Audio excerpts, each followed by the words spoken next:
જય મુરલીધર ખેડૂત મિત્રો, કેમ છો બધા? મજામાં હશો ને એવી આશાથી શરૂઆત કરું છું નવો વ્લોગ. તમારા બધાનું સ્વાગત છે આપણે સહી વાડીએ. અને જે ધાણા હતા ને એ ધાણા એકોની સાઈડમાં ઉપલે હેઠે ભેરા કરી ટ્રેક્ટરથી ભારીઓ બાંધીને ભેરા કરીને મૂકી દીધી છે. આમાં તલનું વાવેતર ચાલુ છે. જો 1 2 3 4 ક્યારા વવાણા છે. ટ્રેક્ટર વાવતું વાવતું આમાં પહોંચી ગયું છે. અને ક્યાં તલનું વાવેતર છે અને કેટલા વીઘે નાખે છે અને કેવી રીતના વાવે છે હમણાં તમને બતાવું. તો કે આપણે આમાં વાવે છે કાળા તલનો ટાઈમ થઈ ગયો છે. અને સફેદ તલ વાવવા હોય એ હજી 4 5 6 7 8 10 દી સુધી લેટ 10 દી સુધી 10 દિવસ પછી વાવે તો હાલે. કાળા તલનું વાવેતરનો ટાઈમ થઈ ગયો છે. આમાં કાળા તલ વાવે છે ટ્રાય કરવાની છે આમાં આપણે, કારણ કે આપણા બોરનું પાણી છે ને તલ એવી વસ્તુ છે નાજુક હોય હાવ, એ નબળું પાણી હોય ને તો થાય નહીં. આમાં ટ્રાય મારી છે. તો કે આ પડું 8 વીઘા છે, એમાં 4 વીઘાના જ વાવવાના છે. 4 વીઘાની છે ને જુવાર વાવવાની છે, અડધા તલ અડધી જુવાર. વાવેતર ચાલુ છે. 200 હેક્ટર ડીઆઈ મેસી છે.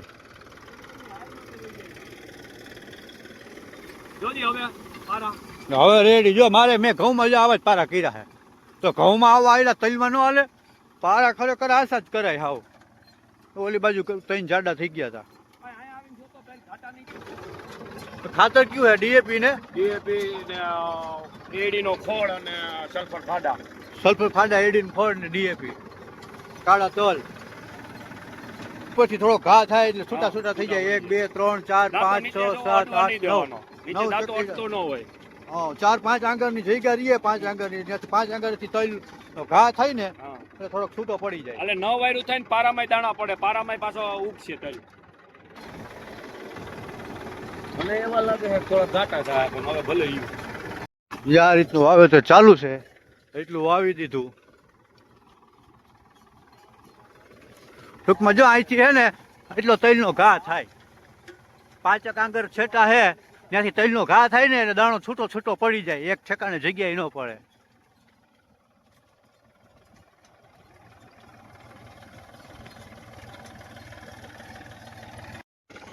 પનામા કંપનીના પનામાના છે ઋતુ જેટ બ્લેક તલ.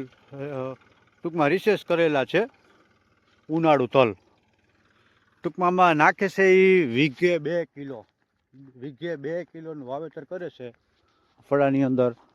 અને આમ તો ખરેખર 1.5 કિલો હોય તો પણ હાલે.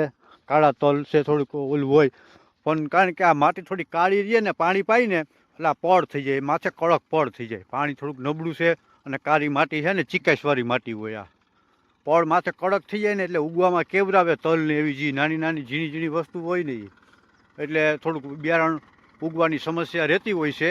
એટલા માટે થોડુંક વીઘે 1/2 કિલો વધારે નાખતા હોય છે.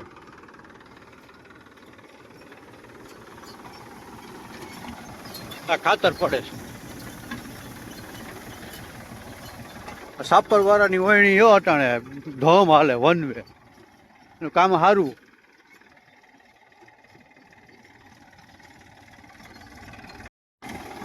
એ ઓલે હેઠે પહોંચવા આવ્યા એટલે પછી હવે આમાં હોય ને આડો ક્યારો મારી ધોરીઓ કરીને આમાં કાંઈ ખપારી બપારી મારવી નહીં પડે, કારણ કે ઉલટી દિશાથી વાવવા વર્ગી ગયા છે ને. આવરી દશમાંથી વાવવા વર્ગી ગયા. આ બાજુ ઢાર છે, આ બાજુથી વાવવા વર્ગીને એટલે પાણી સમતલ કાયદેસર વ્યવસ્થિત હાલ્યું જાય. કારણ કે જે બાજુ ઢાળ હોય ને એ બાજુ રોંગ સાઈડમાંથી વાવવા વર્ગવાનું. એટલા માટે પાણીમાં ખપારી મારવી ના પડે. ક્યારો એકદમ આવરી સાઈડમાં વાવવા વર્ગ્યા ને એકદમ રેવલ હાલે, એકદમ રેવલ ક્યારો હે.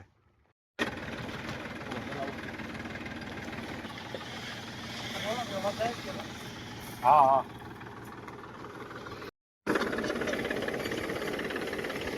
ખાતર ને તેલ નાખી દીધા, પાછળ થઈ ગયું ચાલુ.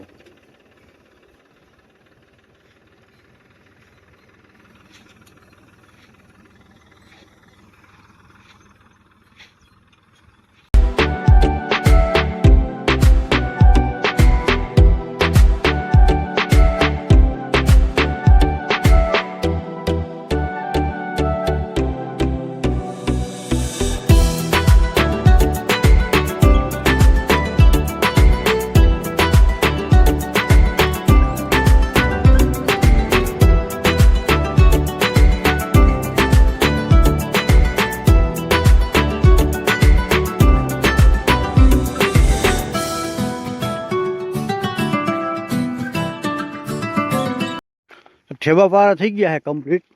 આપણે જે તલનું વાવેતર કર્યું ને એ વાહુથી વવાણા છે અને બિયારણ થોડુંક ઘટ્યું છે ને તે લેવા ગયા છે. પછી થોડુંક જ ઘટ્યું છે, અડધો પોણો કિલા જેવું. અડધા પડામાં જે છે ને અડધા પડામાં જ વાવવાના છે, અડધામાં પછી જાહેર વાવવાની છે. તો ઠેબા પારા થઈ ગયા છે અને પાણી પણ ચાલુ કરી દીધું, મોટર પણ ચાલુ કરી દીધી છે. પહેલાં કેરા મૂકીને બીજા કેરામાં પાણી પણ ચાલુ કરી દીધું છે, કારણ કે પહેલાં કેરામાં પવાય નહીં, વળી આપણે પારો રીઝી જાય ને તો ટૂંકમાં અહીંથી હજી આ વાવેતર બાકી છે. આ કેરો મૂકી દીધો, આમાં પાણી ચાલુ કરી દીધું છે. તો ખેડૂત મિત્રોને જે કોઈને ખરેખર તલ વાવવા હોય ને, કાળા તલ 10 ફેબ્રુઆરી પહેલાં વાવી દેવાના. 10 ફેબ્રુઆરીનો ટાઈમ છે. હવે પછી કાળા તલમાં લેટ થતું જાય, કારણ કે પછી છે ને તમે લેટ વાવો ને કંઈ તકલીફ છેલ્લે પડે, અત્યારે પડવાની નથી. છેલ્લે પછી આખર આવી ગયું હોય ને ચોમાસું નજીક હોય અને ફટાફટ કામ કરવું પડે અને થોડુંક મોંઘું પડે ને જે ભાવે મળે એ ભાવે મજૂરી કહેવા પડે અને ભેજવાળું વાતાવરણ પણ આવી ગયું હોય, ખેરવામાં બધે કેવરાવતું હોય છે. અને શું છે ભાઈ, વરસાદ છાંટા છૂટીને પ્રી મોન્સૂન એક્ટિવિટી ચાલુ થઈ ગઈ હોય એ સમયની અંદર, કારણ કે આ થોડોક લાંબો ટાઈમ લે. કાળો તલ છે ને લાંબો ટાઈમ લે. તો સફેદ તલ વાવવા હોય તોય તમે 20 ફેબ્રુઆરી 25 ફેબ્રુઆરી સુધી વાવી શકો છો. તો આ કાળા તલનું વાવેતર જે લોકો ખેડૂત મિત્રોને કરવું હોય એ હજી 5 દિવસ સુધી કરી શકે છે. ચાલુ પણ કરી દીધું છે. અહીંયા પહોંચી ગયું પાણી.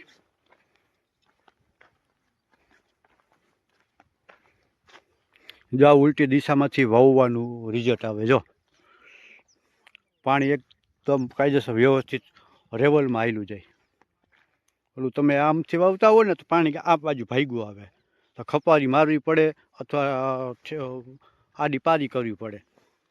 એક વ્યવસ્થિત રેવલમાં આવેલું જાય પાણી. બે બાજુ ઠેબા પારાનું કામ ચાલુ છે.